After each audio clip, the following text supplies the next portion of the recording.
दरम्यान महायुतीच्या जागा वाटपाचा तोडा 2 दिवसात सुटेल असं तटकरेंनी सांगितलंय। अनंत गीते यांनी विकास कामं केलेली नाहीत असंही तटकरे म्हणाले। सुनील तटकरेंनी अनंत गीतेंवर टीका करतानाच महायुतीमधील हा जागा वाटपाचा तिढा येत्या 2 दिवसात सुटेल असंही म्हटलंय।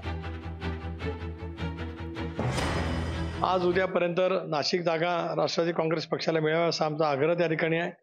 रत्नागिरी असेल, ठाणे असेल, पालघर असेल, मुंबईतल्या काही जागा असतील, यातला निर्णय उद्या किंवा परवापर्यंत होईल। कारण त्या काही निवडणुका या 5व्या टप्प्यात आहेत, त्यामुळे काही कालावधी त्या ठिकाणी आहे।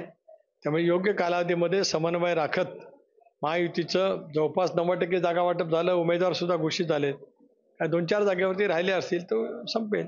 30 वर्षात अनंत गीतेने काय काम केलं त्याने दाखवावं।